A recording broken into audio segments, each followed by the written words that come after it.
Price the Lord. കർത്താവിന്റെ അതിപരിശുദ്ധമായി നാം വാഴ്ത്തപ്പെടട്ടെ. ഈ നല്ല സമയത്ത് ഓർത്ത് ദൈവത്തെ സ്തുതിക്കുകയും വാഴ്ത്തുകയും ചെയ്യുന്ന വിവിധ സ്ഥലങ്ങളിൽ രാജ്യങ്ങളുമായിരുന്ന ദൈവത്തിന്റെ വചനം കേൾക്കുന്ന എല്ലാ പ്രിയപ്പെട്ടവർ കർത്താവായ യേശുക്രിസ്തുവിന്റെ വിലയേറിയ നാമത്തിലെ സ്നേഹവന്ദനം. അല്പസമയത്ത് ദൈവവചന ചിന്തയ്ക്കായി ഒരു ദൈവവചന ഭാഗം വായിക്കുന്നു. വെളിപ്പാട് പുസ്തകം 19-ാം അധ്യായം എന്റെ 7-ാമത്തെ വാക്യം. നാം സന്തോഷിച്ച് ഉല്ലസിച്ച് അവന് മഹത്വം കൊടുക്കുക. കുഞ്ഞാടിന്റെ കല്യാണം വന്നുവല്ലോ, അവന്റെ കാന്തയിൽ തന്നെത്താൻ ഒരുക്കിയിരിക്കുന്നു. വളരെ അനുഗ്രഹിക്കപ്പെട്ട നല്ല തിരുവെഴുത്താണ്. കുഞ്ഞാടിന്റെ കല്യാണം എന്നുള്ളതാണ് വിഷയം. ഹല്ലേലൂയ. അപ്പം വെളിപ്പാട് പുസ്തകം 19-ാം അധ്യായം ഹല്ലേലൂയ 7, 8, 9 വാക്യങ്ങൾ പറയുന്നത് കുഞ്ഞാടിന്റെ കല്യാണത്തെക്കുറിച്ചും കല്യാണ ദിനത്തെക്കുറിച്ചും ആ മകൾ ദിനത്തെക്കുറിച്ചും വളരെ സത്യസന്ധമായ രീതി പ്രതിപാദിച്ചിട്ടുള്ള ഒരു ദൈവവചന ഭാഗമാണ് നാം വായിച്ചു കേട്ട ഭാഗം എന്ന് പറയുന്നത്. ഹല്ലേലൂയ എന്ന് പറഞ്ഞാൽ കുഞ്ഞാടിന്റെ കല്യാണം വന്നുവല്ലോ, അവന്റെ കാന്തയും തന്നെത്താൻ ഒരുക്കിയിരിക്കുന്നു. കുഞ്ഞാട് എന്ന് പറയുന്നത് ഇവിടെ ഉദ്ദേശിക്കുക കർത്താവായ യേശുക്രിസ്തു, അവന്റെ കാന്ത എന്ന് പറയുന്ന ദൈവസഭയാണ് ഉദ്ദേശിക്കുന്നത്.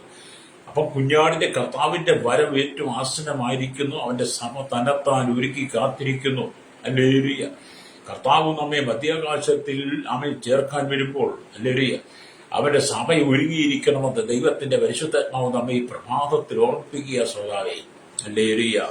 അപ്പൊ കുഞ്ഞാടിന്റെ കല്യാണ വിരുന്നിനായി അവന്റെ ഭാര്യയും ഹല്ലേലൂയ തന്നെ ഒരുക്കിയിരിക്കുന്നു. കുഞ്ഞാടിന്റെ കല്യാണത്തിനായി അവന്റെ ഭാര്യ എന്ന് പറഞ്ഞ മണവാട്ടി സഭ ഹല്ലേലൂയ ഒരുങ്ങിയിരിക്കണമെന്ന് ഞാനൊരു ദൈവദാസന്റെ പുസ്തകത്തിൽ വായിച്ചു. മാത്രമല്ല നാമും ആമേൻ ഓരോ ദിവസം കഴിയുന്തോറും, ഓരോ സെക്കൻഡുകൾ നമ്മുടെ ജീവിതത്തിൽ കഴിയുന്തോറും നാം നമ്മെ തന്നെ ഒരുക്കിക്കൊണ്ടിരിക്കുന്ന നമ്മുടെ കുഞ്ഞാടിന്റെ മധ്യാകാശം വരെ ഏത് സമയത്തും നമുക്കറിയാത്തതുകൊണ്ട് നിരയാത്ത നാഴികയിൽ കണ്ണിവയ്ക്കുന്നിടയിൽ നൊടി നേരത്തിനുള്ളിൽ കണനെ പോലെ നമ്മുടെ കർത്താവ് വരുന്നത് കൊണ്ട് അവൻ സന്ധ്യയ്ക്കോ അർദ്ധരാത്രിക്കോ കോഴി കൂകുന്ന സമയത്തോ രാവിലെയോ എപ്പോഴും ഞാനും നിങ്ങളും അറിയാത്തതുകൊണ്ട് സമയം നമുക്ക് വെളിപ്പെട്ട് കിട്ടാത്തത് കൊണ്ട് നമ്മുടെ ഓരോ സെക്കൻഡുകളും നമ്മളെപ്പോഴും ഒരുങ്ങിയിരിക്കണം.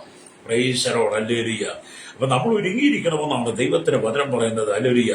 നമ്മൾ കർത്താവിനോടുകൂടെ എപ്പോഴും ഭൂമിയിൽ ഒരുങ്ങിയിരിക്കണം. ഹല്ലേലൂയ. നമുക്ക് ലഭിക്കേണ്ട വിശുദ്ധിയെ നമുക്ക് നൽകേണ്ട ദൈവമേ അവൻ ഓരോ ദിവസവും നമ്മുടെ മേൽ പകർന്ന് നമ്മെ ഒരുക്കുവാൻ ശ്രമിക്കുമ്പോൾ ഞാനും നിങ്ങളും അതിനുവേണ്ടി വിധേയപ്പെടണം. ലോകത്തിന്റെ മാലിന്യങ്ങളിലേക്ക് വീണു പോകാതെ, ദൈവകൃപ നഷ്ടപ്പെട്ടു പോകാതെ ദൈവിക വിശുദ്ധിയിൽ ജീവിപ്പാൻ ദൈവത്തിന്റെ പരിശുദ്ധാത്മാവ് നമ്മെ ബുദ്ധി പറയുമ്പോൾ നമ്മളതിന് ഒരുങ്ങണം കേട്ടോ. ഹല്ലേലൂയ.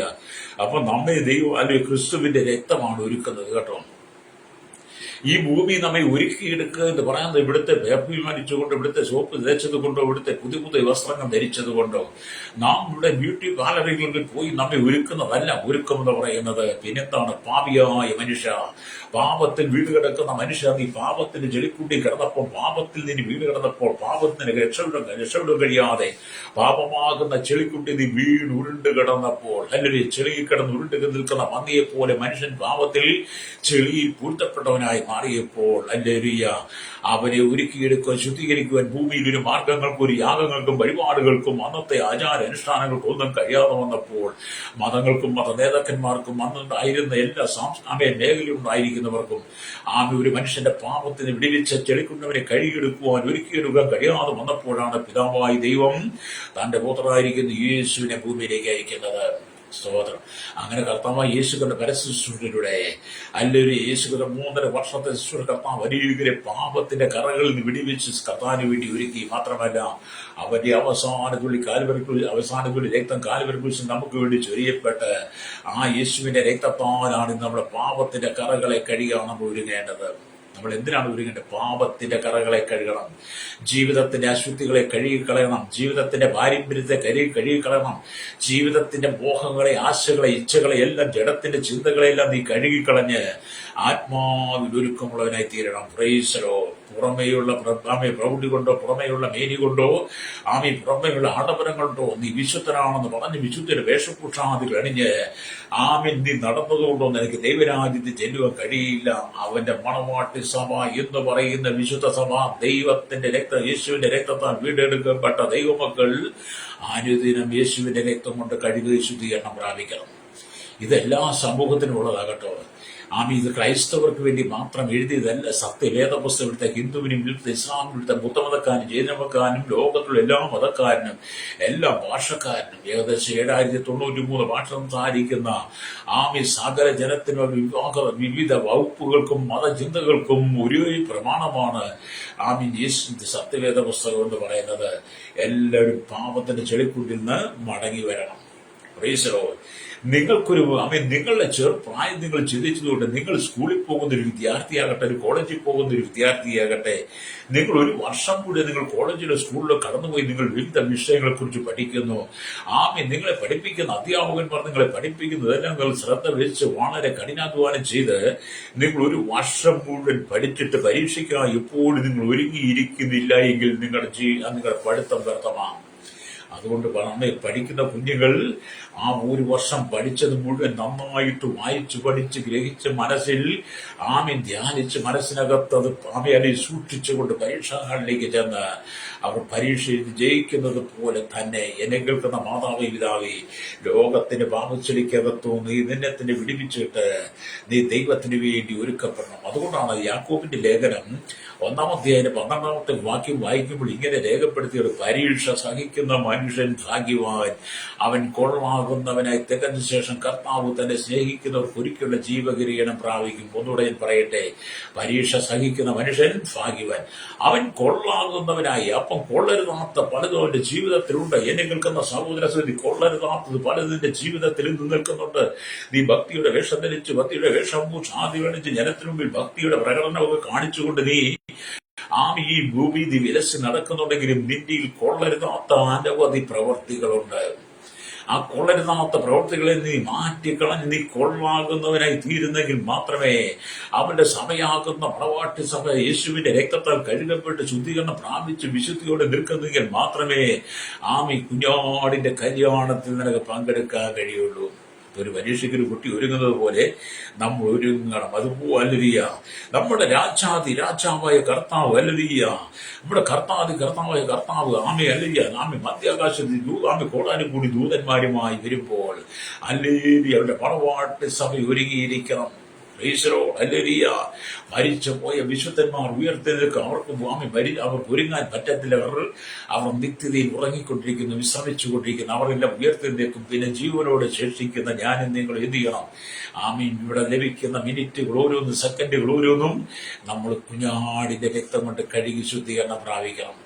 എന്നെ കേൾക്കുന്ന മാതാവേ പിതാവേ, പാപത്തിന്റെ ശാപത്തിന്റെ രോഗത്തിന്റെ പാരമ്പര്യത്തിന്റെ ബന്ധനത്തിന്റെ ആചാര അനുഷ്ഠാന കർമ്മങ്ങളുടെ പിടിയിൽ നീ അമർത്തപ്പെട്ട അന്ധവിശ്വാസത്തിന് അധീനമായി ദൈവത്തിന്റെ സൃഷ്ടികൾക്കെല്ലാം നീ ദൈവത്തെ കൊടുത്തുകൊണ്ട് നീ ദൈവത്തെ മറന്ന് ജീവിക്കുന്ന വ്യക്തിയാണെങ്കിൽ അക്ഷനായി ദൈവത്തിന്റെ തേജസ്സിന് ക്ഷയമുള്ള മനുഷ്യ നാക്കൾ ഇഴജാതി പക്ഷി എന്നിവരുടെ രൂപസാദൃശ്യമാക്കി മാറ്റി അതിന്റെ മുമ്പാകെ നീ വീണ് നമസ്കരിക്കുന്നവളാണോ? ഇന്ന് പകൽ ദൈവത്തിന്റെ ആത്മാവ് പറയുന്നത് നീ മടങ്ങി വരണം, നീ മാനസാന്തരപ്പെടണം. സൃഷ്ടാവായി ദൈവത്തിന്റെ ഹൃദയത്തിനകത്ത് ഇടം കൊടുത്തുകൊണ്ട് സൃഷ്ടാവിന്റെ ഹൃദയം ഇരിപ്പിടമാക്കി കൊടുത്തുകൊണ്ട് യേശുവിന്റെ രക്തം കൊണ്ട് നീ കഴുകൽ പ്രാപിക്കണം. രക്തം ചെയ്യണം. അങ്ങനെ നമ്മൾ കുഞ്ഞാടിന്റെ കല്യാണത്തിന് ഒരുങ്ങുമ്പോൾ നമ്മുടെ ജീവിതത്തിൽ സാധാരണ പ്രവർത്തിക്കാൻ പറ്റത്തില്ല. യേശുവിന്റെ രക്തം കൊണ്ട് നമ്മളെ തന്നെ കഴുകിക്കൊണ്ടിരുന്നാൽ പിശാച് നമ്മുടെ 7 അയലക്കത്ത് പോലും വരത്തില്ല. അവൻ ഒരു വഴിയായി വരും, പക്ഷേ 7 വഴിയായി ചെതറിപ്പോകും. ആവർത്തന പുസ്തകം 28-ാം വാക്യം വായിക്കുമ്പോൾ ആവർത്തന പുസ്തകം 28-7-ാം വാക്യം വായിക്കുമ്പോൾ നിങ്ങൾ വായിച്ചു നോക്കണം കേട്ടോ. അവൻ ഒരു വഴിയായി വരും, സാത്താൻ ഒരു വഴിയായി വരും. പക്ഷെ കുഞ്ഞാടിന്റെ രക്തത്തിൽ നീ അങ്കി വെളുപ്പിച്ച് കുഞ്ഞാടിന്റെ രക്തത്തിൽ കഴുകി വെടിപ്പാക്കി ശുദ്ധവും ശുഭ്രവുമായ നിലയിൽ ജീവിത വിശുദ്ധിയോടുകൂടി നിൽക്കുന്നവരാണെങ്കിൽ ഒരു വഴിയുമായി നിന്റെ നേരെ വരുന്ന സാത്താൻ നിന്നെ കാണുമ്പോൾ 7 വഴിയായി ചെതറിപ്പോകും. ഹല്ലേലൂയ. ഇന്ന് പകലിനെ കേൾക്കുന്ന മാതാവേ പിതാവേ, നീ ജീവിത വിശുദ്ധിയിലേക്ക് മടങ്ങി പോവാൻ, നിന്റെ കഷ്ടം മാറും, നിന്റെ സങ്കടം മാറും, നിന്റെ ദുഃഖങ്ങൾ മാറും, നിന്റെ പരാജയങ്ങളെ മാറ്റുവാൻ സർവശക്തനായ ദൈവത്തിന് കഴിയും. ഹല്ലേലൂയ. ദൈവം ഒറ്റ വ്യവസ്ഥയെ വെക്കുന്നുള്ളൂ. എന്താണ് ആ വ്യവസ്ഥ? കുഞ്ഞാടിന്റെ രക്തത്താൽ നീ കഴുകി വെടിപ്പാക്കപ്പെടണം. ഈ ലോകത്തിൽ ഒരു മനുഷ്യന്റെ പാപങ്ങൾക്ക് വേണ്ടി രക്തം ചൊരിയപ്പെട്ട ഒറ്റ വ്യക്തി യേശു കർത്താവ് മാത്രമാണ്. ഈ ലോകത്തിൽ ഒരു മതങ്ങൾക്ക്, ഒരു മത നേതാവിനോ ഒരു മനുഷ്യന്റെ പാപത്തിന് വേണ്ടിയിട്ട് സ്വയം ക്രൂശിൽ മരിക്കുവാനോ പാപങ്ങൾ ഏറ്റെടുത്തുകൊണ്ട് മരണപ്പെടുവാനോ കഴിഞ്ഞിട്ടില്ല. സകല മാനവരാശിയുടെ പാപത്തിന് വേണ്ടി ക്രൂശിൽ മരിച്ചവൻ യേശു മാത്രം. ഏത് മത, ജാതി, വർഗ, വർണ്ണ വ്യത്യാസത്തിൽപ്പെട്ടവന്, ഏത് രാജ്യക്കാരനായിരുന്നാലും, ഏത് ഭാഷക്കാരനായാലും, ഏത് ഗോത്രക്കാരനായിരുന്നാലും, സകലരുടെ മകൾ പരിശുദ്ധാത്മാവ് പറയുന്നത്, നിന്റെ പാപത്തിന്റെ കറകളെ പൂക്കും, നിന്റെ പാപത്തിന്റെ കറകളെ കഴുകി നിന്നെ വെടിപ്പാക്കി എടുക്കുവാൻ യേശുവിന്റെ രക്തത്തിന് മാത്രമേ കഴിയുള്ളൂ. യേശുവിന്റെ രക്തത്തിന്റെ വില എന്താണെന്ന് നീ മനസ്സിലാക്കണം. അതുകൊണ്ടാണ് വചനം പറയുന്നത്, സ്തോത്രം, വലിയ കുഞ്ഞാടിന്റെ കല്യാണം വന്നുവല്ലോ, അവന്റെ കാന്തയും തന്നെത്താൻ ഒരുക്കിയിരിക്കുന്നു. ഹല്ലേലൂയ. അപ്പോസ്തലനായ പൗലോസ് പറയുന്ന ഒരു ഭാഗമുണ്ട്. ഹല്ലേലൂയ. തിമോഥെയോസിന്റെ ലേഖനത്തിലേക്ക് വരുമ്പോൾ പൗലോസ് എന്ന് പറയുന്ന വ്യക്തി കർത്താവായ യേശുക്രിസ്തുവിന്റെ അതിശക്തമായി നിന്ന വ്യക്തിയാണ്. കർത്താവിന്റെ അഹോരാത്രം ഹല്ലേലൂയ പോരാടിയ വ്യക്തിയാണ്.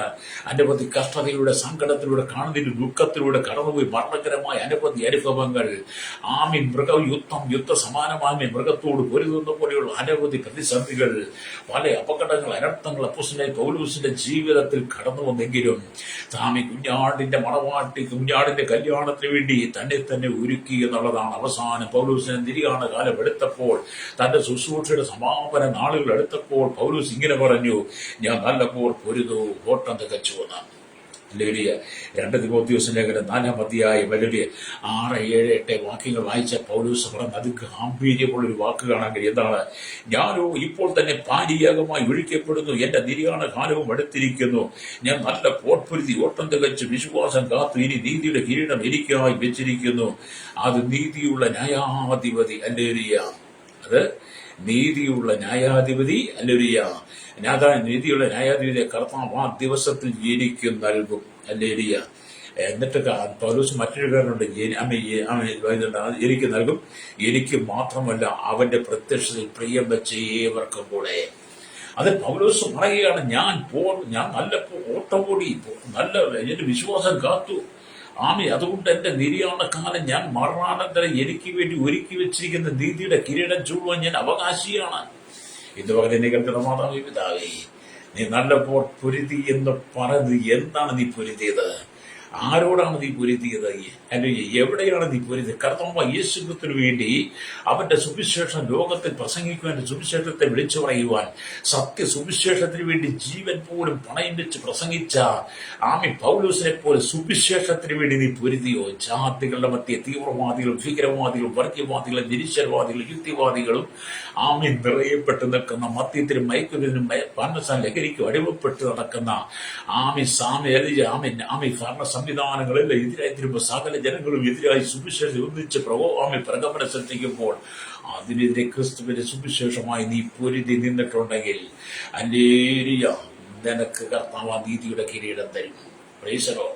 നമ്മൾ പൊരുത്തണം. എന്തിനോട്? സഭയ്ക്കകത്തല്ല പൊരുതേണ്ടത്, വീട്ടിനകത്തല്ല പൊരുതേണ്ടത്, അല്ലെ നാട്ടുകാരോടല്ല പൊരുത്, അയൽവാസികളുമായിട്ടല്ല പൊരുതി ജയിക്കേണ്ടത്, സഹോദരന്മാർ തമ്മിലും അമ്മായിയും മരുമോളും തമ്മിലല്ല പൊരുതേണ്ടത്, മാതാപിതാക്കളും തമ്മിലല്ല പൊരുതേണ്ടത്, ഭാര്യ ഭർത്താക്കന്മാർ തമ്മിലല്ല പൊരുത്, അപ്പനും മക്കളും തമ്മിലല്ല പൊരുതേണ്ടത്. നമ്മൾ സുവിശേഷവുമായി ഈ പോർക്കളത്തിൽ ഇറങ്ങണം. സുവിശേഷമായി പോർക്കളത്തിലാണ്. സുവിശേഷത്തെ ചോദ്യം ചെയ്യുന്ന, സുവിശേഷത്തെ വെല്ലുവിളിക്കുന്ന ദുഷ്ട സമൂഹം, ഈ ദുഷ്ടലോകമെന്നാണ് ഇത് പറയുന്നത്. നമ്മൾ താമസിക്കുന്ന ഈ ഭൂമിയെ കുറിച്ച് ഗലാത്യ ലേഖനത്തിൽ എന്താ പറയുന്നത്? 1-ാം അധ്യായത്തിൽ ഈ ദുഷ്ടലോകത്തിൽ നിന്നാ, ഈ ദുഷ്ടലോകത്തിൽ ജീവിക്കുന്ന ഞാൻ നിങ്ങൾ സുവിശേഷമായി സകല ജനത്തിന് മുമ്പിൽ ഭയപ്പെടാതെ തല കുനിക്കാതെ നിൽക്കണമെങ്കിൽ മാത്രമേ കുഞ്ഞാടിന്റെ കല്യാണത്തിൽ നിനക്ക് പങ്കാളിയായി തീരുവാൻ കഴിയുള്ളൂ. നമ്മളൊക്കെ കുഞ്ഞാടിന്റെ കല്യാണത്തിൽ പങ്കാളിയായി തീരുവാന്നൊക്കെ പറഞ്ഞു കഴിഞ്ഞാൽ അത് നമുക്കൊരു അഭിമാനമാണ്, അല്ലേ? നിങ്ങൾ ഭൂമിയിൽ ഒരുപാട് കല്യാണത്തിൽ പങ്കെടുക്കാറുണ്ട്. ഇവിടുത്തെ ഹൈന്ദവന്റെ ആയിരുന്നാലും, ഇസ്ലാമിന്റെ ആയിരുന്നാലും, ഇവിടുത്തെ ക്രിസ്ത്യാനിയുടെ ആയാലും, പെന്തക്കോസുകാരുടെ ആയാലും കല്യാണം വന്നാൽ നിങ്ങൾ അനവധി കല്യാണങ്ങൾക്ക് പങ്കെടുക്കാറുണ്ട്. ആ കല്യാണത്തെക്കുറിച്ചല്ല ഇവിടെ പറയുന്നത്. ആ കല്യാണത്തിൽ നിങ്ങളെ ക്ഷണിച്ചാൽ, ഇന്നത്തെക്കാൾ ക്ഷണിക്കാത്തവരും പോവും. ഭൂമിയിലെ കല്യാണം നിങ്ങളെ ക്ഷണിച്ചാൽ, നിങ്ങൾക്ക് ഇഷ്ടമുള്ള സമയത്ത് നിങ്ങളെ കല്യാണത്തിൽ പോയി പങ്കെടുത്ത് അവിടെ ഉണ്ടാക്കുന്ന വിഭവസമൃദ്ധമായ ഭക്ഷണ സാധനങ്ങൾ കഴിച്ചു നിങ്ങൾക്ക് മടങ്ങി വരാം. ഹല്ലേലൂയ. അത് അല്പം കഴിയുമ്പോൾ നിങ്ങളുടെ വയറ്റിലേക്ക് ചെല്ലുന്ന ഭക്ഷണപദാർത്ഥങ്ങൾ വയറ്റിൽ ചെന്ന് അല്പം കഴിവ് മറപ്പുരയിലേക്ക് പോകുന്നു. വീണ്ടും നിങ്ങൾ ആ കല്യാണത്തെക്കുറിച്ച് മറന്നു പോകുന്നു. ഹല്ലേലൂയ. എന്ന് പറഞ്ഞതുകൊണ്ടൊരു കല്യാണമല്ല കുഞ്ഞാടിന്റെ കല്യാണം എന്ന് പറയുന്നത്. കുഞ്ഞാടിന്റെ കല്യാണം എന്ന് പറഞ്ഞാൽ നിലനിൽക്കുന്നതാണ്, എന്നേക്ക് സന്തോഷമുള്ളതാണ്, എന്നേക്ക് സമാധാനമുള്ളതാണ്. അത് നിത്യജീവനാണ്, നിത്യ സന്തോഷമാണ്, സ്വർഗീയ പരദീസിൽ പ്രവേശിക്കുന്നതാണ്. നമ്മുടെ കണ്ണുകൊണ്ട് കണ്ടിട്ടില്ലാത്ത, ചെവി കൊണ്ട് കേട്ടിട്ടില്ലാത്ത, മനുഷ്യന്റെ ഹൃദയത്തിൽ തോന്നാത്ത, നമ്മുടെ ആത്മ മണവാളായിരിക്കുന്ന കർത്താവിന്റെ മണിയറയിലേക്ക് പോകുന്ന ദിവസമാ. ഹല്ലേലൂയ. നമ്മുടെ മണവാളന്റെ മണിയറ ഇന്ന് വരെ നമ്മൾ കണ്ടിട്ടില്ല. ഹല്ലേലൂയ. അതുകൊണ്ട് കുഞ്ഞാടിന്റെ കല്യാണത്തിന് വേണ്ടി ഒരുങ്ങണം. ഹല്ലേലൂയ. അത് ഭൂമിയിൽ ഒരു കല്യാണം കൂടി അതിന്റെ പേരും അതിന്റെ രുചിയും ഒക്കെ മറന്നു പോകുന്നതല്ല. ആ കുഞ്ഞാടിന്റെ കല്യാണം വരാനിരിക്കുന്നു. പൗലോസൊക്കെ ഒരുങ്ങി. ആദിമ സഭയിൽ ഉണ്ടായിരുന്ന അനവധി വിശുദ്ധന്മാർ അതിനുവേണ്ടി തയ്യാറായിരുന്നു. യേശു 12 ശിഷ്യന്മാരെ വിളിച്ച് വേർതിരിച്ചു. ഹല്ലേലൂയ. 12 ശിഷ്യന്മാർക്ക് കുഞ്ഞാടിന്റെ കല്യാണത്തിന് അർഹരായി തീരുവാൻ യോഗ്യതയുള്ളവരായി കർത്താവ് തെരഞ്ഞെടുത്തെങ്കിലും ദിവ്യാഗ്രയായിരുന്ന യൂദ എത്തിയത് പണം മോഹിച്ച് പണത്തിന്റെ ആർത്തിക്ക് വേണ്ടിയിട്ട് കർത്താവ് യേശുവിന് 30 കാശിന് 40 വെള്ളിക്കാശ് വെട്ടിക്കൊടുത്തിട്ട് അവസാനം കെട്ടിലാന്ന് മരിച്ചു. കുഞ്ഞാടിന്റെ കല്യാണ സദ്യയിൽ പങ്കെടുക്കാൻ കഴിയാതെ നിത്യ നരകക്കടലിൽ കിടന്ന യൂദ നിലവിളിക്കുമ്പോൾ യേശുദനത്തെ ശിഷ്യന്മാരിൽ 11 പേർ. ഹല്ലേലൂയ. പിന്നീട് അപ്പോസ്തലപ്രവൃത്തി വായിക്കുമ്പോൾ 11-12 മത്തിയാസിനെയും കൂടെ തെരഞ്ഞെടുത്തുവെന്ന്. അതെ, മത്തിയാമെ 12 ശിഷ്യന്മാരും തുടർന്ന് യേശുവിന്റെ ശിഷ്യനെ അപ്പോസ്തലനെ പൗലോസ് അടക്കമുള്ള പഴയ നിയമ വിശുദ്ധന്മാരെല്ലാം, ഹല്ലേലൂയ, പുതിയ നിയമ വിശുദ്ധന്മാരെല്ലാം സ്വർഗ്ഗത്തിൽ കുഞ്ഞാടിന്റെ കല്യാണത്തിന് വേണ്ടി ഒരുക്കത്തോടു കൂടി ഇരിക്കുമ്പോൾ ഇന്ന് പകൽ എന്നെ കേൾക്കുന്ന മാതാവേ, പിതാവേ, നീ കുഞ്ഞാടിന്റെ കല്യാണത്തിന് ഒരുങ്ങിയിട്ടുണ്ടോ? Praise Lord. നമ്മൾ എന്തിനും ഒരുങ്ങും, കല്യാണത്തിന് ഒരുങ്ങും, യാത്ര പോകാൻ ഒരുങ്ങും, എല്ലാം നമ്മൾ ഒരുങ്ങും. പക്ഷേ ആ ഒരുക്കത്തെ കുറിച്ചല്ല ഇവിടെ പറയുന്നത്. നമ്മുടെ ആത്മാവൊരുക്കമുള്ളത്. ജഡം ബലഹീനം, ആത്മാ ഒരുക്കമുള്ളത്. ജഡം ബലഹീനമാണ്. ജഡം നിന്നെ പാപത്തിലേക്ക് നയിക്കും. ജഡം നിന്നെ പാപ സ്വഭാവത്തിലേക്ക്, പാപത്തിന്റെ മോഹാസക്തികൾ കൊണ്ടൊരു പാപം നിന്റെ ഉള്ളിൽ വർദ്ധിപ്പിക്കും. ജഡത്തിന് ഭൂമിയോടാ ബന്ധം കേട്ടോ. ജഡമെന്ന് പറയുന്നത് മണ്ണിൽ നിർത്തതല്ലേ, മണ്ണിലെ പൊടി, ഒരു നിലത്തെ പൊടിയല്ലേ. ഈ ജഡമെന്ന് പറയുന്നത് മണ്ണുമായിട്ട് ബന്ധമാണ്, ലോകമായിട്ട് ബന്ധമാണ്. ജഡം നിന്റെ ഈ ലോകത്തിന്റെ ഇഷ്ടങ്ങൾ നിന്റെ ജഡത്തെ സ്വാധീനിക്കും. പക്ഷെ നിന്റെ ഉള്ളിലിരിക്കുന്ന ആത്മാവ് ജഡം പറയുന്നതിൽ പോകരുത്. ജഡം ബലഹീനമാണെങ്കിൽ ആത്മാവ് ഒരുക്കമുള്ളതായതുകൊണ്ട് നീ ജഡത്തെ ജയിക്കണം. ഹല്ലേലൂയ. അപ്പൊ ഇവിടെ ദൈവത്തിന്റെ വചനമൊക്കെ അതാണ്. പൗലോസിനെ പോലെയുള്ള ശക്തരായിരിക്കുന്ന ദൈവത്തിന്റെ ദാസന്മാർ ആ അനുഭവത്തിൽ നിന്നെങ്കിൽ നമ്മൾ എത്രമാത്രം നിൽക്കണമെന്നാണ് വചനം പറയുന്നത്. അപ്പൊ ഇവിടെ നമ്മൾ വായിച്ചത് കുഞ്ഞാടിന്റെ കല്യാണം വന്നുവെന്ന്. ഹല്ലേലൂയ. ഈ സ്വർഗീയ വിവാഹത്തിന് ഭൗമിക വിവാഹത്തിന്റെ നിറം നൽകുന്നതിനാൽ പല നിലയിലുള്ള തെറ്റിദ്ധാരണകൾക്കും ഹല്ലേലൂയ ഇടയായിട്ടുണ്ട്. സ്വർഗീയ വിവാഹത്തിന് സ്വർഗീയ വിവാഹത്തിന് ഭൗമിക വിവാഹത്തിന്റെ നിറം പകരുന്നത് നമുക്ക് കാണാൻ കഴിയും. ഹല്ലേലൂയ. ആ നിലയിലുള്ള തെറ്റിദ്ധാരണകൾക്ക് ഒരുപാട് ഇടം വന്നിട്ടുണ്ട്. ഭൗമിക നിലയിലുള്ള ഒരു വിവാഹത്തെ കുറിച്ചല്ല കുഞ്ഞാടിന്റെ കല്യാണം എന്ന് പറയുന്നത്. ഭൂമിയിൽ നടക്കുന്ന ഭൗമികമായ ഒരു കല്യാണത്തെ കുറിച്ചല്ല ഇവിടെ കുഞ്ഞാടിന്റെ കല്യാണം എന്ന് പറയുന്നത്. കുഞ്ഞാടിന്റെ കല്യാണം എന്ന് പറയുന്നത് പുനരുത്ഥാനം പ്രാപിച്ച വിശുദ്ധന്മാർ വിവാഹം കഴിക്കുകയില്ല. പുനരുത്ഥാനം പ്രാപിച്ച മരിച്ചവർ ഉയർത്തിനിൽക്കും. പുനരുത്ഥാനം പ്രാപിച്ചവരും ഇനി മരിച്ചവരും ഉയർത്തിനിൽക്കുന്നവരും രൂപാന്തരം പ്രാപിക്കുന്നവരും കല്യാണം കഴിക്കുകയില്ല എന്നുള്ള ക്രിസ്തുവിന്റെ പ്രഖ്യാപനം തന്നെ അത് മതിയായി തെളിവാണ്. ഹല്ലേലൂയ. ലൂക്കോസ് സുവിശേഷം 20:34-36 വാക്യങ്ങൾ വായിച്ചാൽ നിങ്ങൾക്കത് കാണാൻ കഴിയും. ഹല്ലേലൂയ. പിന്നെ കുഞ്ഞാടിന്റെ കല്യാണം എന്ന് പറഞ്ഞാൽ എന്താണ്? കുഞ്ഞാടിന്റെ കല്യാണം എന്ന് പറഞ്ഞാൽ എന്താണ്? അതിനുള്ള മറുപടി പറയുന്നതിന് മുമ്പ് വിവാഹം എന്നത് എന്താണ് എന്ന് നോക്കാം. ഒരുവന്റെ ജീവിത പങ്കാളിത്തത്തിലേക്ക് ഒരു യുവതി കടന്നു വന്ന് അവന്റെ ജീവിത പങ്കാളിയായി ജീവിതത്തിലെ എല്ലാ മേഖലയിലും അവരോടൊപ്പം വാസം ചെയ്യുന്ന ഒരു ജീവിതത്തിലെ ഉറ്റ സഖിയായി തീരുന്നതിനുള്ള പ്രത്യേക ഉടമ്പടിയാണ് അത് ഉഭയസമ്മതപ്രകാരം വിവാഹം എന്ന് പറയുന്നത്. ഭാര്യഭർത്തൃ ബന്ധം പോലെ പൊരുത്തപ്പെട്ടു പോകുവാൻ കഴിയുന്ന മറ്റ് യാതൊരു ബന്ധവും പരസ്പര സഹായവും ഇന്ന് ലോകത്തിലില്ല. ഇന്ന് ലോകത്തിലെ ഏറ്റവും വലിയ ബന്ധം എന്ന് പറഞ്ഞാൽ എന്തായിരിക്കണം അറിയോ? ഭാര്യ ഭർത്താക്കന്മാർ തമ്മിൽ പരസ്പര ബന്ധത്തോടു കൂടി പോകുന്നത്. കലക്കമില്ലാതെ യൗവനത്തിൽ ഉഭയസമ്മത ഉടമ്പടി പ്രകാരം വിവാഹം ആലോചിച്ച് ആ വിവാഹ നാളുകളിൽ വധൂവരന്മാരെ ഒന്നിച്ച് കൈപിടിപ്പിച്ച് കൈവേർത്ത് പിടിപ്പിച്ച് വലക്കൈ തമ്മിൽ ചേർത്ത് പിടിപ്പിച്ച് ജീവിത പങ്കാളിയായി ഒന്നിച്ച് ജീവിതത്തിലേക്ക് പ്രവേശിക്കുന്ന ആ ജീവിതത്തിനകത്താണ് ഏറ്റവും സമാധാനം വേണ്ടത്. അതിനകത്ത് ചിന്ന ഭിന്നമായി പോയാൽ, അതിനകത്ത് ഇറച്ചു വന്നാൽ, വിള്ളലുണ്ടായാൽ പിന്നെ അവന്റെ ജീവിതം മുഴുവൻ വിള്ളലുകൾ കൊണ്ട് നിറയപ്പെട്ടതായിരിക്കും. അപ്പൊ അതങ്ങനെ. പക്ഷെ കുഞ്ഞാടിന്റെ കല്യാണം എന്താണ്?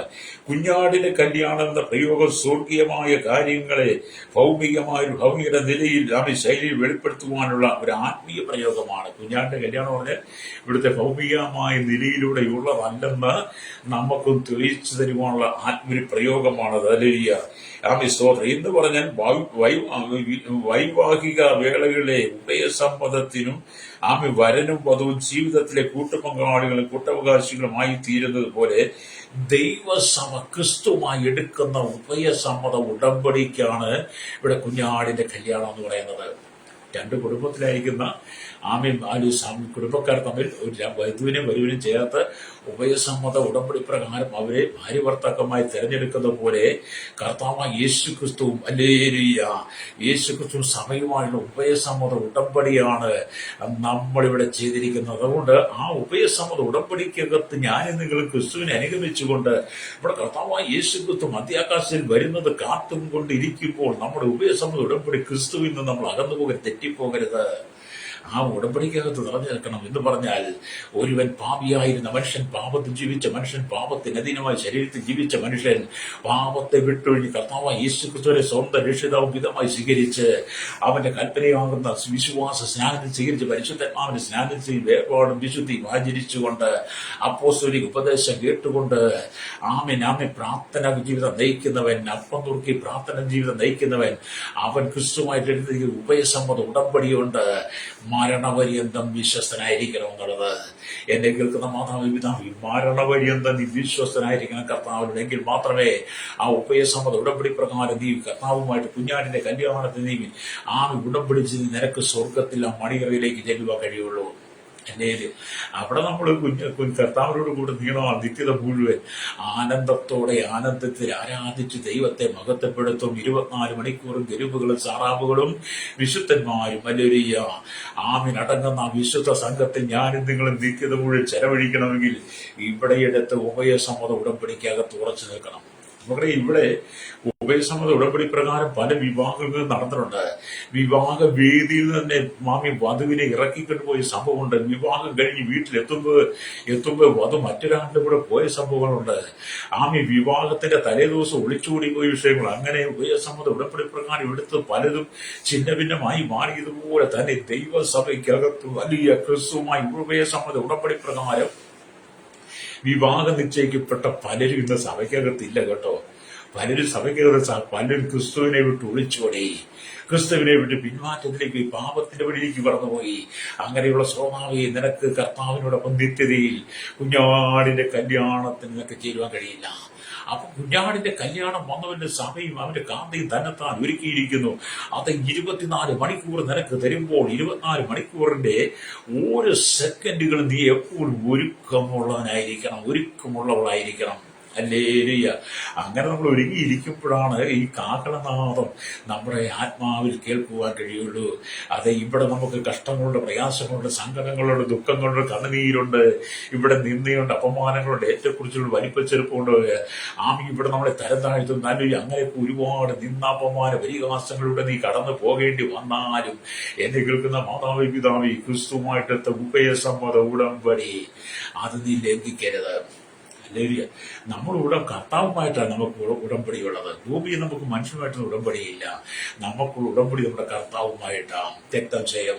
ഇന്ന് പകലിനെ കേൾക്കുന്ന മാതാവി, നീ കേരളത്തിലാകട്ടെ, നീ ഭാരതത്തിലാകട്ടെ, ലോക രാജ്യങ്ങൾ എവിടെയായിരിക്കട്ടെ, നീ ഏത് ജീവിത സാഹചര്യം, ഏത് സംസ്കാരത്തിൽ ജീവിക്കുന്നവനായിരുന്നാലും, നീ ഏത് ഭാഷക്കാരനായിരുന്നാലും, നീ ഏത് ഗോത്രത്തിൽപ്പെട്ടവനായിരുന്നാലും, നീ എത്ര പണത്തിന് വിധ കിടക്കുന്നവനായിരുന്നാലും, നിനക്ക് എത്ര കോടികൾ ആസ്തി ഉണ്ടായിരുന്നാലും, നിന്റെ വീട് നിറ ചാടമ്പര കാറുകൾ കൊണ്ട് വലിയ വലിയ വലിയ സൗദങ്ങൾ, ലോക രാജ്യങ്ങൾ, വിവിധ സ്ഥലങ്ങളിൽ വാങ്ങിക്കൂട്ടിയാലും നിന്റെ മക്കൾ ഉന്നത നിലവാരങ്ങളിൽ നീ ജീവിച്ചാലും നിനക്ക് ഭൂമിയിൽ പറക്കുവാൻ ഏറ്റവും വില കൂടി ആഡംബര കാറുകളും കടലിൽ യാത്ര ചെയ്യാൻ നിനക്ക് ഷിപ്പ് വരെ ഉണ്ടെങ്കിലും ആകാശത്ത് നിനക്ക് സ്വന്തമായി ഓടിക്കുക പറക്കുവാൻ സ്വന്തം നിനക്ക് വിമാനം ഉണ്ടെങ്കിൽ പോലും നിനക്ക് ദൈവരാജ്യത്തിലെത്തണമെങ്കിൽ കുഞ്ഞാടിന്റെ കല്യാണത്തിന് നീ ഒരുങ്ങണം. അവനുമായി ഉഭയസമ്മതി ഉടമ്പടി ചെയ്യുന്നില്ലെങ്കിൽ നിനക്ക് ദൈവരാജ്യത്തിൽ ചെല്ലാൻ കഴിയത്തില്ല. ഒരു മനുഷ്യന് പൊങ്ങിപ്പറക്കാൻ പറ്റും. അവന് സ്വന്തമായിട്ട് ജെറ്റ് വിമാനം മേടിച്ചല്ലേ ഹെലികോപ്റ്റർ വാങ്ങിച്ച് അവൻ ആകാശത്തിൽ കൂടെ പറക്കാൻ പറ്റും. അല്ലൊരിയ അതിന് മുകളിലേക്ക് അവൻ പോകാൻ പറ്റത്തില്ല. അവന്റെ പണത്തിന്റെ പ്രതാപവും പണത്തിന്റെ ഹുങ്കാരം, ഹുങ്കാരം എന്നേ പറഞ്ഞു, പണത്തിന്റെ പ്രതാപവും പണത്തിന്റെ ആസ്തി അവന്റെ ജീവിതത്തിന് ശരിയൊക്കെ വെച്ച് നോക്കിക്കഴിയുമ്പോൾ മുറ്റത്ത് വേണമെങ്കിൽ അല്ലെങ്കിൽ അവന്റെ കോമ്പൗണ്ട് വേണേ 1, 2, 3 ജെറ്റ് വിമാനമൊക്കെ മേടിച്ചിട്ട് അങ്ങനെയുള്ളവരുണ്ടല്ലോ. പക്ഷെ അവരെവിടെ വരെ പറക്കും? അവര് പറക്കുവാൻ പരിമിതികളുണ്ട്. ആ പരിമിതി കഴിഞ്ഞാൽ അവന് പറക്കാൻ പറ്റത്തില്ല. അല്ലേലിയ ആ പരിമിതിക്കകത്ത് മാത്രം. എന്നാൽ നാം ദൈവരാജ്യത്തിലേക്ക് പറന്നു പോകണമെങ്കിൽ നമ്മൾ കുഞ്ഞാടിന്റെ കല്യാണത്തിലേക്ക് വിമാനത്തിൽ പറക്കുന്നില്ല. അല്ലെങ്കിൽ സ്തോത്രം നമ്മൾ സംഗീതം 90-10 മോശ പറയുന്നത് എന്താ? മനുഷ്യന്റെ ആയുസ് 70 ഏറെയാൽ 80 വേഗം തീരുകയും നമ്മൾ പറന്നു പോവുകയും ചെയ്യും. അത് ഒരു ജെറ്റ് വിമാനം പറന്നു വരുന്നത് പോലെ അല്ല. ആകാശത്തിലൂടെ ആയിരക്കണക്കിന് ലക്ഷക്കണക്കിന് വിമാനങ്ങൾ ഓരോ രാജ്യങ്ങളിൽ പറക്കുന്നുണ്ടായിരിക്കാം. അങ്ങനെ വിമാനം പറന്ന് ഒരു രാജ്യത്തും മറ്റു രാജ്യത്തിലേക്ക് പോകുന്നത് പോലെയല്ല. എന്നെ കേൾക്കുന്ന ശ്രോതാവേ, നിന്റെ ജീവിതത്തിന്റെ അവസാന അന്ത്യനാളുകൾ കഴിയുമ്പോൾ നിന്റെ ജീവിതം ഈ ഭൂമിയിൽ അവസാനിച്ച് ആത്മാവിനെ കർത്താവ് എടുക്കുമ്പോൾ നീ കർത്താവിന്റെ സന്നിധിക്ക് പറന്ന് നീ സ്വർഗത്തിലേക്ക് പ്രവേശിക്കണം. രക്തം ചെയ്യും. അതുകൊണ്ടാണ് കർത്താവ് പറയുന്നത്, നാം സന്തോഷിച്ചുല്ലസിച്ച് അവന്റെ മഹത്വം കൊടുക്കുക. കുഞ്ഞാടിന്റെ കല്യാണവും വന്നുവല്ലോ, അവന്റെ കാന്തിയും തന്നെത്താൻ ഒരുക്കിയിരിക്കുന്നു. അവൾക്ക് ശുദ്ധവും ശുഭ്രമായി വിശേഷ വസ്ത്രം ധരിപ്പാൻ കൃപ ലഭിച്ചിരിക്കുന്നു. അവന്റെ കാന്തയ്ക്ക് ശുദ്ധവും ശുഭ്രമായി വിശേഷ വസ്ത്രം ധരിപ്പാൻ കൃപ ലഭിച്ചിരിക്കുന്നു. ആ വിശേഷ വസ്ത്രം വിശുദ്ധന്മാരുടെ നീതി പ്രവൃത്തികൾ തന്നെ. എന്താണ് നമുക്ക് വിശേഷ വസ്ത്രം? കല്യാണത്തിന് നമ്മൾ കല്യാണ വസ്ത്രമൊക്കെ വാങ്ങുമല്ലോ.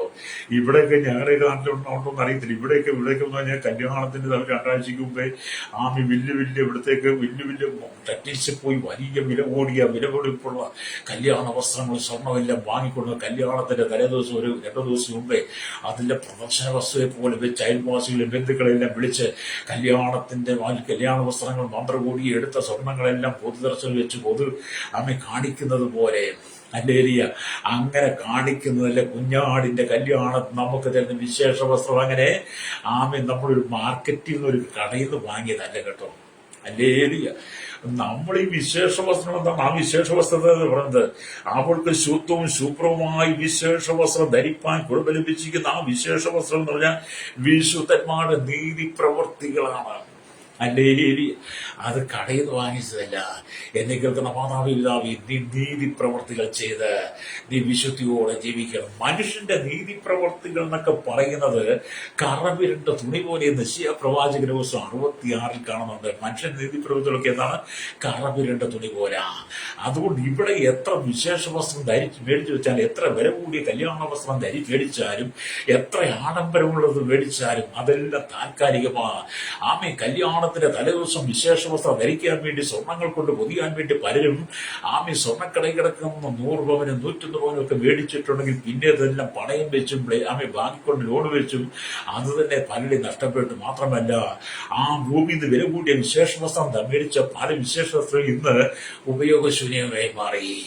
എന്നാൽ കുഞ്ഞാടിന്റെ കല്യാണത്തിന് നമുക്ക് തരുന്ന വിശേഷ വസ്ത്രം എന്ന് പറയുന്നത് വിശുദ്ധന്മാരുടെ നീതി പ്രവർത്തികളാണ്. ഇതുപോലെ എന്നെ കേൾക്കുന്ന മാതാവേ പിതാവേ, നീ ഏത് വിശേഷ വസ്ത്രം ധരിക്കാനാണ് നീ ഒരുങ്ങിയിരിക്കുന്നത്? ഏത് വിശേഷ വസ്ത്രമാണ് നീ ധരിക്കാൻ നീ തന്നെ ഒരുക്കിയിരിക്കുന്നത്? നീ കുഞ്ഞാടിന്റെ കല്യാണത്തിൽ ഒരുങ്ങിയിട്ടുണ്ടോ? അവന്റെ മധ്യാകാശ വരവിൽ അവനോടൊപ്പം ചേരാൻ നീ ഒരുങ്ങിയിട്ടുണ്ടോ? ശ്രോതാവേ, അത് ഈ ലോകത്തിന്റെ മാലിന്യങ്ങൾ വീട് ചണ്ടി കുമാരത്തിനകത്ത് ഇന്ന് നീ പുകയുന്നവളായി സ്തോത്രം നാറ്റം വെച്ച അനുഭവമാണോ? മാനസാന്തരപ്പെട്ട മടങ്ങി വേണം. അധിക സമയം ഇനി നിനക്കില്ല. എന്നെ കേൾക്കുന്ന സ്വാഭാവിക സഹോദര സൗകര്യം, നിനക്കിനി അധിക സമയമില്ല. അടുത്ത ഏത് നിമിഷവും നിന്റെ മരണം സംഭവിക്കും. അടുത്ത ഏത് നിമിഷവും നിന്റെ മരണം സംഭവിക്കുമ്പോൾ, നിന്റെ ഭൂമിയിലെ ജീവിതം അവസാനിക്കുമ്പോൾ നിനക്ക് വേണ്ടി ഒരുക്കിയിരിക്കുന്ന നിത്യത, ആ നിത്യത സ്വർഗത്തിൽ നീ എത്തണമെങ്കിൽ നല്ലൊരു ഇവിടെ വെച്ച് തന്നെ വിശുദ്ധന്മാരുടെ നീതിപ്രവൃത്തിയായിരിക്കുന്ന വിശേഷ വസ്ത്രം ധരിച്ചുകൊണ്ട് കുഞ്ഞാടിന്റെ വരവിനായി നീ ഒരുക്കമുള്ളവനായിരിക്കണം. ഹൃദയ ശുദ്ധീകരണം ഇവിടെ ആവശ്യമാണ്. മാനസിക ശുദ്ധീകരണം ഇവിടെ ആവശ്യമാണ്. കേൾവി ശുദ്ധീകരണം ഇവിടെ ആവശ്യമാണ്. വാക്കുകൾ ശുദ്ധീകരണം ആവശ്യമാണ്. അതര ശുദ്ധീകരണം, ശാരീരിക ശുദ്ധീകരണം ഇവിടെ ആവശ്യമാണ്. ജീവിതത്തിന്റെ എല്ലാ മേഖലയിലും ശുദ്ധീകരണം തന്നെ വേണം. ഹല്ലേലൂയ. അപ്പൊ നമ്മൾ ഈ കുഞ്ഞാടിന്റെ കല്യാണത്തിൽ വെക്കുന്ന ഒരുങ്ങണം. ഹല്ലേലൂയ. ആകാശത്തിൽ ധ്വനിക്കുന്ന ശബ്ദം ഏതാണ്? ഹല്ലേലൂയ. ആകാശത്തിൽ ധ്വനിക്കുന്ന ശബ്ദം എന്താണ്? നമുക്കിന്നും കുഞ്ഞാടിന്റെ വരവെങ്കിൽ ആകാശത്തിൽ ധ്വനിക്കുന്ന, ആകാശത്തിൽ മുഴങ്ങി കേൾക്കുന്ന ഒരു ശബ്ദമുണ്ട്. അതെന്താണെന്നും അറിയത്തില്ല. പല വിശുദ്ധന്മാർക്കും അറിയത്തില്ല, പല ദൈവസഭയ്ക്കും അറിയത്തില്ല എന്താണ് സ്വർഗത്തിൽ ധ്വനിക്കുന്ന ശബ്ദമെന്ന്. ആമീൻ. കർത്താവും തന്റെ ദൂതന്മാരും മധ്യാകാശത്തിൽ വെളിപ്പെടുമ്പോൾ, ആ കാഹളനാഥം ധ്വനിക്കുമ്പോൾ, മുമ്പേ മരിച്ച വിശുദ്ധന്മാരെ ഉയർത്തെഴുന്നേൽക്കുമ്പോൾ, പിന്നെ ജീവനോടെ ഇരിക്കുന്ന നാം വിശുദ്ധന്മാർ രൂപാന്തരപ്പെടുമ്പോൾ അവിടുന്നൊരു സ്വർഗവും അവിടുന്നൊരു ശബ്ദമുണ്ടാകും. എന്താണ് ആ ശബ്ദം? ആ ശബ്ദമാണ് വെളിപ്പാട് 22-ാം അധ്യായം അതിന്റെ 11-ാമത്തെ വാക്യം പറയുകയാണ്. അനീതി ചെയ്യുന്നവനിനി അനീതി ചെയ്യട്ടെ, അഴുക്കുള്ളവനിനി അഴുക്കാടട്ടെ, നീതിമാൻ ഇനി നീതീകരിക്കട്ടെ, വിശുദ്ധനിനെയും തന്നെ വിശുദ്ധീകരിക്കട്ടെ. അതെ, സ്വർഗത്തിൽ നിന്ന് ഈ ശബ്ദം കേൾക്കാൻ സമയമായി. സ്വർഗത്തിന് ഈ സമയം കേൾക്കുക. ഇന്ന് നമ്മുടെ കയ്യിൽ എഴുതി സത്യവേദ പുസ്തകത്തിൽ പരിശുദ്ധാത്മാവ് നമ്മൾ ഈ ശബ്ദം ഗ്രഹിപ്പിക്കുമ്പോൾ, ഈ ശബ്ദം കേൾപ്പിക്കുമ്പോൾ, ഈ ശബ്ദം നിശ്ചയമായി ആമീൻ നമുക്ക് കേൾക്കാനുള്ള നാളുകൾ എടുത്തിരിക്കുന്നു. ആമീൻ. അനീതി ചെയ്യുന്നവൻ ഇനി അനീതി ചെയ്യട്ടെ, അഴുക്കുള്ളവൻ ഇനി അഴുക്കാടട്ടെ, നീതിമാൻ ഇനിയും നീതി ചെയ്യട്ടെ, വിശുദ്ധനിനെയും തന്നെ വിശുദ്ധീകരിക്കണം. ഇന്ന് എന്നെ കേൾക്കുന്ന മാതാപിതാവേ, ഈ ശബ്ദം കേൾക്കുവാനുള്ള അവകാശം നിനക്കുണ്ടോ? ഈ ശബ്ദം കേൾക്കുവാൻ നിനക്ക് കഴിയുമോ? ഹല്ലേലൂയ. അടുത്തൊരു നിമിഷം കാഹളം ധരിച്ചാൽ, അടുത്തൊരു നിമിഷം കർത്താവ് മധ്യാകാശത്തിൽ വന്നാൽ നീ നിത്യതയിൽ കാണുമോ? ഹല്ലേലൂയ. ഈ ലോകം മുഴുവൻ നേടിയാൽക്ക് നിന്റെ പ്രാണനെ നിനക്ക് നഷ്ടമാക്കിൽ എന്ത് പ്രയോജനമെന്ന് സുവിശേഷത്തിൽ കാണുന്നുണ്ട്. അത് ഇവിടെ നീ വിശുദ്ധ വസ്ത്രം ധരിക്കണം. ആമീൻ. വിശുദ്ധന്മാരുടെ നീതി, ആ നീതിയുടെ വസ്ത്രം ധരിച്ചുകൊണ്ട് കർത്താവിന്റെ വരവിനായി ആ സ്വർഗശബ്ദം നിന്റെ കാതുകളിൽ കേൾക്കത്തക്ക നിലയിൽ, ആ ശബ്ദം നിന്റെ ആത്മാവ് കേൾക്കത്തക്ക നിലയിൽ ഒരുക്കമുള്ളവളാകണം. ഇവിടുത്തെ സുഖമൊക്കെ വിടാവുന്നേ. ഇവിടുത്തെ സുഖമൊന്നും നമുക്ക് വേണ്ട. ഒരു വിശുദ്ധന് എന്തെല്ലാം അനുഭവിക്കാൻ കഴിയും, എന്തെല്ലാം അനുഭവിക്കണം, ഏതെല്ലാം നിലയിൽ നിലവാരത്തിൽ അതിന്റെ ക്രമങ്ങളും ചിട്ടകളും നിയമങ്ങളും ഉടമ്പടികളും ഒക്കെ ഒരു വിശുദ്ധൻ എങ്ങനെ ജീവിക്കണമെന്നുള്ളത് നിങ്ങൾ ലേവ്യ പുസ്തകം വായിക്കണം. ലേവ്യ പുസ്തകം കഴിക്കേണ്ട യാഗങ്ങളും വഴിപാടുകളെ കുറിച്ച് രേഖപ്പെടുത്തി 1 തൊട്ട് 7 അധ്യായം പറഞ്ഞ് 8, 9, 10, 12 അധ്യായങ്ങളിലേക്ക് വരുമ്പോൾ ഒരു വിശുദ്ധൻ ജീവിക്കേണ്ട എല്ലാ ക്രമങ്ങളും നിയമങ്ങളും വ്യവസ്ഥകളും അവിടെ രേഖപ്പെടുത്തി വെച്ചിട്ടുണ്ട്. ഹല്ലേലൂയ. അതുകൊണ്ട് ഇന്ന് പകൽ ഹല്ലേലൂയ അതിന്റെ വാക്കുകൾക്ക് വിരാമം ഇടുന്ന പറയട്ടെ, കുഞ്ഞാടിന്റെ കല്യാണം വന്ന് നീ ഒരുങ്ങിട്ടോ ശ്രോതാവേ. Praise the lord. ഇവിടെ നമുക്ക് പരാതികളും പരിഭവങ്ങളും കഷ്ടതകളും കഷ്ടപ്പാടുകളും ദുഃഖങ്ങളും ഒക്കെ ഒരുപാട് പറയാനുണ്ട്. ഇല്ലായ്മകളൊക്കെ പറയാൻ എനിക്കുമുണ്ട്. പക്ഷെ അത്രയൊക്കെ നമ്മുടെ ജീവിതത്തിൽ ഉണ്ടെങ്കിലും നമ്മൾ കർത്താവിന്റെ കാമ്യ മണവാട്ടിയാണ്, അവന്റെ കാന്തയാണ്. അവന്റെ കാന്തയെ ഞാനും നിങ്ങളും തന്നെത്താൻ ഒരുക്കണം. മറ്റൊരാളല്ല നമ്മളെ ഒരുക്കിയെടുക്കേണ്ടത്. കല്യാണ പെണ്ണിനെ മറ്റൊരാൾ ഒരുക്കും, കല്യാണ ചെറുക്കനെ മറ്റൊരാൾ ഒരുക്കും. നിങ്ങൾ യാത്ര ചെയ്യുമ്പോൾ നിങ്ങളുടെ മക്കളെ നിങ്ങൾ ഒരുക്കിയെടുക്കും, നിങ്ങളുടെ ഭർത്താവിനെ ഒരുക്കും, നിങ്ങളുടെ ഭാര്യയെ ഒരുക്കും. പരസ്പരം നിങ്ങൾ അങ്ങോട്ടും ഇങ്ങോട്ടും ഒരുക്കുന്നവരാണ്. എന്നാൽ കുഞ്ഞാടിന്റെ കല്യാണത്തിന് നിന്നെ ഒരുക്കേണ്ടത് മറ്റൊരാളല്ല നിന്നെ ഒരുക്കിയെടുക്കണം. കുഞ്ഞാടിന്റെ കല്യാണത്തിന് അവന്റെ കാന്തയായ നിന്നെ തന്നെ ഒരുക്കിയെടുക്കണം. ഹല്ലേലൂയ. നിന്നെ തന്നെ ഒരുക്കിയെടുക്കുക എന്ന് പറയുന്നത് വസ്ത്രം കൊണ്ടുള്ള ഒരുക്കലല്ല. ഭൂമിയിൽ നിന്ന് വില കൂടിയ വസ്ത്രം മേടിച്ച് ഗർഭി മേടിച്ച് തന്നെ സോപ്പിട്ട് കുളിച്ച് ആ ഒരുക്കത്തെക്കുറിച്ച് നിന്റെ ആത്മാവിന്റെ കീടങ്ങളെ നീക്കിക്കളഞ്ഞ്, ആത്മാവിന്റെ അശുദ്ധിയെ നീക്കിക്കളഞ്ഞിട്ട്, ജഡത്തിലെ ആത്മാവിലെ സകല കൺഫ്യൂഷൻ നീക്കിക്കളഞ്ഞിട്ട് നിന്നെ തന്നെ ദൈവത്തിൽ വിശുദ്ധീകരിച്ചുകൊണ്ട് നീ നിന്നെ തന്നെ ഒരുക്കണം. അത് മറ്റൊരാൾക്കതിനകത്ത് പങ്കില്ല. നിനക്ക് മാത്രം തന്നിരിക്കുന്ന അവകാശമാണ്. പ്രൈസലോ ഹല്ലേലൂയ. അപ്പൊ ഈ സുവിശേഷം എന്നൊക്കെ പറയുന്നത് അത് ജീവിതത്തിന്റെ ഒരു പ്രധാന പങ്ക്. ഈ ലോകത്തിൽ ഏറ്റവും വലിയ നമ്മുടെ ജീവിതത്തെ പ്രധാന ഘടകം എന്താണ്? സുവിശേഷമാണ്. സുവിശേഷം, അതാണ് യേശു ക്രിസ്തു, ഹല്ലേലൂയ, വിശുദ്ധി, വേർപാട്, ഇതൊക്കെയാണ് നമ്മുടെ ജീവിതത്തിൽ ഏറ്റവും പ്രാധാന്യം അർഹിക്കുന്നത്. അതിന് ജീവിതത്തിൽ ഏറ്റവും പ്രാധാന്യം കൊടുത്തുകൊണ്ട് വേണം നമ്മുടെ ജീവിതത്തിൽ മറ്റെന്തിനേയും നമ്മൾ സ്വാധീനിക്കുവാൻ. ഹല്ലേലൂയ. സുവിശേഷം എന്ന് പറയുന്ന മഹാസത്യം, യേശു എന്ന് പറയുന്ന മഹാസത്യം നമ്മുടെ ഉള്ളത്തിൽ, നമ്മുടെ ഹൃദയത്തിന്റെ അന്തർഭാഗത്തുണ്ടെങ്കിൽ ലോകത്തിന്റെ മാലിന്യങ്ങൾക്ക് നമ്മെ സ്വാധീനിക്കാൻ കഴിയത്തില്ല. രക്തം ചെയ്യാം. വായിച്ച വചനത്തിലേക്ക് ഞങ്ങൾക്ക് വേണ്ടി പ്രാർത്ഥിക്കാൻ ആഗ്രഹിക്കുക. ഹല്ലേലൂയ. ദൈവത്തിന്റെ വചന പ്രകാരം പറയുകയാണ്. ഹല്ലേലൂയ, സ്തോത്രം. ഹല്ലേലൂയ. ഇവിടെ നമ്മൾ ഒന്നിന്റെ വേദഭാഗങ്ങൾ വായിച്ച കാണുന്നുണ്ട്. ഈ ആവർത്തന പുസ്തകം 33:2 വായിച്ച കാണാൻ കഴിയുന്നുണ്ട്. പാറാൻ പർവ്വതത്തിൽ നിന്ന് വിളങ്ങി ലക്ഷോപലക്ഷം വിശുദ്ധന്മാരുടെ അടുക്കൽ നിന്ന് വന്നു. സക്കറിയ പ്രവാചകന്റെ പുസ്തകം 14:5-9 വാക്യങ്ങൾ വായിക്കുമ്പോൾ 9-ാം വാക്യത്തിലുണ്ട്, എന്റെ ദൈവമായ യഹോവയ്ക്ക് തന്നോടുകൂടെ സകല വിശുദ്ധന്മാരും വരും. എന്റെ ദൈവമായ യഹോവയും തന്നോടുകൂടെ സകല വിശുദ്ധന്മാരും വരും. യഹോവ സർവ്വഭൂമിക്ക് രാജാവാകും. അതെ, അവന്റെ രാജ്യത്വം ആധിപത്യവും ഭൂമി സ്ഥാപിക്കാൻ സമയമായി. ഹല്ലേലൂയ. അവന്റെ വരവിന്റെ മുന്നോടിയായി നമ്മൾ പലതും കണ്ടുകൊണ്ടിരിക്കുന്നു. അതുകൊണ്ട് ഇന്ന് പകൽ നിന്നെ തന്നെ ഒരു കടക്കട്ടോ. കണ്ണുകൾ അടയ്ക്കാമോ? ഇന്ന് പകൽ നീ മാനസാന്തരത്തിൽ മടങ്ങി വേണം. ലോകത്തിന്റെ പ്രൗഢിക്കും ലോകത്തിന്റെ ഇമ്പങ്ങൾക്ക് വേണ്ടി ഓടി നിന്റെ ജീവിതം നഷ്ടപ്പെടുത്തി, നിത്യം നഷ്ടപ്പെടുത്തി കളയരുത്. കർത്താവിന് വേണ്ടി നിൽക്ക്. അവന്റെ മണവാട്ടി, അവന്റെ കാന്തയാസമ തന്നെത്താൻ ഒരുക്കി നിന്നെ തന്നെ ഒരുക്കി നിന്നാൽ നിന്റെ സകല കഷ്ടങ്ങളും, പാപങ്ങളും, ശാപങ്ങളും, രോഗങ്ങളും, ബന്ധങ്ങളും ഒഴിഞ്ഞ് ഇന്ന് നീ അനുഭവിക്കുന്ന സകല പ്രതികൂലത്തിൽ മാറ്റി ദൈവം നിനക്ക് വീണ്ടും നന്മകൾ തന്നു നിറയ്ക്കും. കണ്ണുകളടച്ചാട്ട് പരിശുദ്ധ ഞങ്ങളുടെ നല്ല ദൈവമേ, സ്വർഗ്ഗീയ പിതാവേ, അനുഗ്രഹിക്കപ്പെട്ട നല്ല സമയത്ത് വചനം കേട്ടുകൊണ്ട് കേരളത്തിൽ 400 രാജ്യങ്ങൾ, 800 കോടിയിലെത്തിയ ജനതലമുറകൾ, എണ്ണത്തിൽ പെടാത്ത കർത്താവേ, ന്യായ കർത്താവേ, ഫറാദിമ, ന്യായദിമ, മത നേതാക്കന്മാർ, രാഷ്ട്രീയ നേതാക്കന്മാർ, മത സാംസ്കാരിക മാധ്യമ മീഡിയ രംഗങ്ങളിൽ സെഞ്ചിരന്മാരടക്കം ശൈശവത്തിൽ ബാല്യ കൗമാരി യുവനത്തിൽ ജുവൽ തടവറയിലായിരിക്കുന്ന എല്ലാ രാജ്യാംശങ്ങളും, എല്ലാ നിയമവാധികാരികളെയും, എല്ലാ ജുഡീഷ്യറികളെയും ദൈവരങ്ങളിൽ ഏൽപ്പിച്ച് പ്രാർത്ഥികർത്താവി മാനസാന്തരപ്പെടാൻ കുഞ്ഞാടിന്റെ കല്യാണത്തിന്റെ കാന്തയെ മണവാട്ടി ഒരുക്കിയിരിക്കുന്ന പോലെ തന്നെത്താൻ ഒരുക്കി കർത്താവിന്റെ വരവിനായി കാത്തിരിക്കും സമൂഹത്തെ എഴുന്നേൽപ്പിക്കണമേ. പാപം വിട്ട് പാപത്തിന്റെ ആസക്തി വിട്ട് ഇങ്ങനെ മടങ്ങി വന്ന് മാനസാന്തരപ്പെടണം. യേശു ക്രിസ്തുവിന്റെ വലിയ നാമത്തിൽ തന്നെ. ആമേൻ, ആമേൻ.